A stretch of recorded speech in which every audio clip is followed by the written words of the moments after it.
Hello everyone. In last class, we had already learned about what is the formal organization, what are its advantages, what are its disadvantages.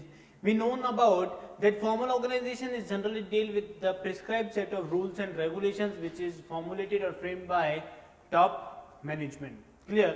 Now, let us discuss about informal organization.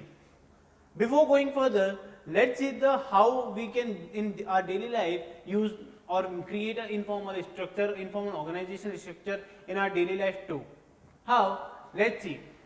Suppose you are in a going to playing for a cricket or badminton or chess or whatever the kabaddi or whatever the game you are going to play. It is not necessary that you are playing with your teammates only. You maybe play with some other person, you may play with some new person, some unknown, some champion, some any celebrity. You can play with anyone whenever you want to play, you can play with any person. Suppose sometimes you will play with your cousin, sometimes you will play with your siblings. So it is not necessary that the whole kind of sports we are going to play on school level or only with our school friends only. We can play with from whenever or wherever I want, I get the chance or I asked about if you want to play, then I will play with them. By maintaining this relation as in sharing your same interest, mutual interest and relationship, it creates an informal structure. In case of organization also, they create an informal organization structure. How? Same level of employees or same nature of employees, same mindset of employees, same mutual benefits, mutual relationships of employees getting into the trust factor of each and every employee. I must say it generally deals with the networking concept of your totally employees in organization, as in how many contacts, how many employees you can manage, how much the coordination you are doing with each and every kind of employee, what is the communication source, what you are doing idle time in your organization, as in you are sitting on a table as alone, or if you are talking into a group, you are sharing some issues or some discussions, or you are getting the advices from your seniors. It gives that there is a friendly relation between each and every employee as well as each and every superior and subordinate, so that each and every employee should take part in the organization and will advise the company as in what are the suggestions according to them, what are the best things they are doing, what are the weakness, what kind of issues they can face. In case of formal organization, we are not allowed to discuss about what kind of structure is there, what kind of how many employees are there. We need to focus on only on work only. In this concept, we need to focus on social relationship or network relationship. As in, according to this structure, it is generally said that you can maintain the contact, or you can ask or you can manipulate the employees to do the job for you only. They are not required to force or they are not required to do a particular task. They are maintaining a friendly relationship, they are maintaining a proper relationship so that they can create and develop a new initiative skills. Clear? As well as these kind of structure is generally used in our daily life also. I had already given you an example of sports. Same thing, let's say another example, as in other than sports. Suppose you are a studious person, so you will be attracted or you will be get connected with only a studious person only, so that you will get the better communication, you will get the topic or you will get the actual common topic from which you can discuss. Clear? So here it is, the interaction among people at work gives rise to a network of social relationship among employees. It gives rise to a network of social relationships among employees, is called as informal communication, informal organization, I must say. Clear? Informal organization is that organization which is not established deliberately but comes into existence because of common interest, tastes and religious and communal relations.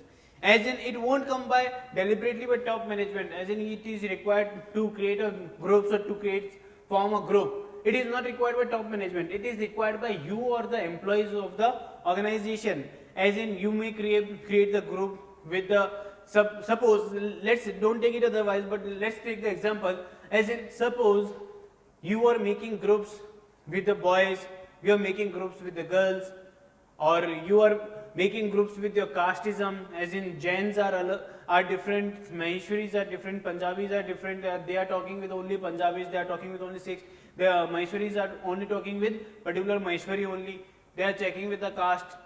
So you can measure or you can form a group according to your tastes and preferences.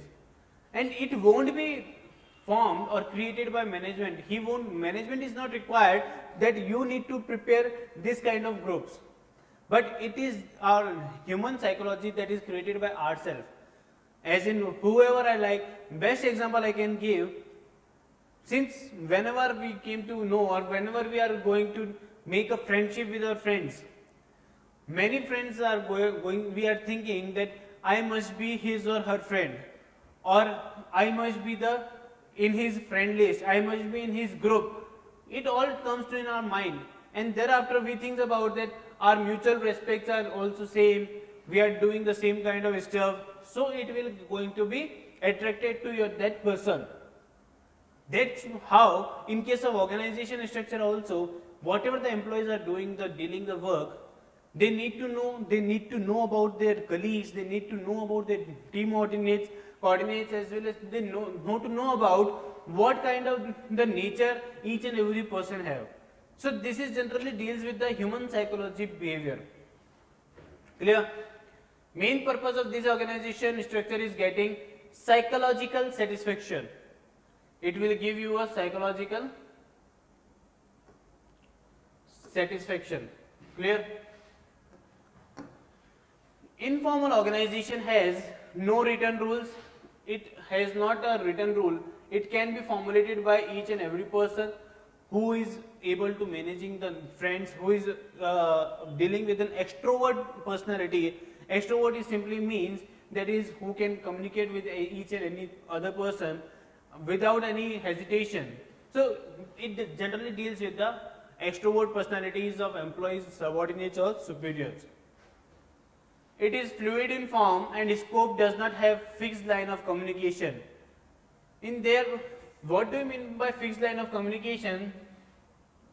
As in you are not required to deal with your team member only. You can transact with you can communicate with your senior, your superior, or another senior, or whatever the person, whomever the person, you can wanna share or discuss something, or you wanna communicate with.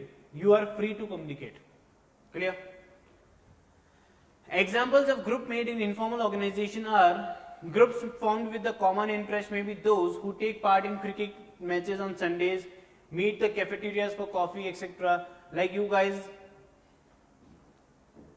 have, obviously there is no distinction between that I'll meet only a boys, friends in boys, friends in girls only. I can meet the friends in any caste, any sex, any religion. So it always deals with to whomever or whatever the person you are meeting in cafeteria, whatever the person you are playing a game like a cricket or Ludo, or whatever the play you are going to, whatever the game you are going to play with whatever the person or whatever the reason you want to meet that particular person. It all shows that how the informal organization, as well as how the informal communication deals with in between you and the other person. Clear?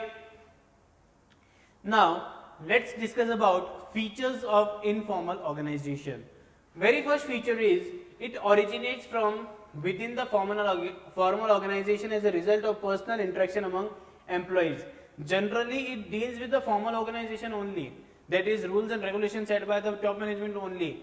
But while doing the work, employees or workers are finding the way to get their mind relaxed, they get to communicate with each and other employees to distract or to initiate some ideas. That's why by there how formal organization will be converted into informal whenever the superior subordinate relationships becomes to the as a mutual benefit or a mutual friendship relationship is going there. They can share each and everything. Next is, it has no written rules and procedures. It is not set at rules. As in you don't want to require that I need to, if suppose I need to deal with that particular person, I was required to maintain my tone in that manner. I want to be get ready in that manner. No, my dear friends, there are not rules that if, for example, for X, Mr. X, you want to deal with the Mr. X, you want to communicate with the Mr. X, you are thinking about that he is a very good person, he is a very dashing, he is very smart, as well as he was very rich. So I must be rich, I must be show him that how rich I am. No, that's not at all wanted. It is not at all required.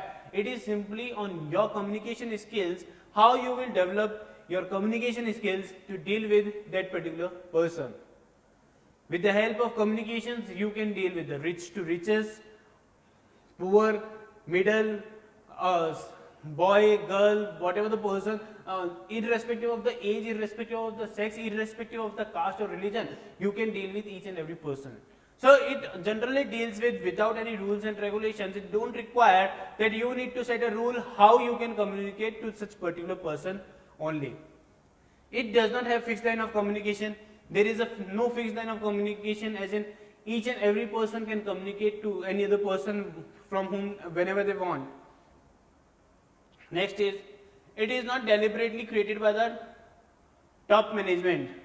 These rules or this is informal organization is generally not created by top management. It is generally developed by lower or middle level management by taking the initiative or by taking the communication in between their superior and subordinates. And the last is, it is personal, means the feelings of individuals are kept in mind. Why does that means? Whenever we are sharing some topics, some issues, some discussions with some other person, then my dear friends, there may be chances that they will be get the emotional or they will be get the physically attached to our mind. That is why we are sharing to you that he or she will be help us to come with that particular criteria, that particular hurdle, or he or she maybe helps you to interact with the what kind of stuff you are going with. You are not dealing with your only self means if you are required the motivation or some bounce backs or some positive energies you need to discuss with some other person. So while listening to someone, you can advise or you can share or you can suggest them the what is the best for sorry, what's the best for them. Clear? It is a personal, means the feeling of individuals are kept in mind. So this is the concept of informal organization, as in you can deal with each and every person from whomever you want. Clear? In our next class, we will discuss about what are the advantages of informal organization and what are the disadvantages of informal organization. Clear? Till then, please keep in touch with us. Thank you.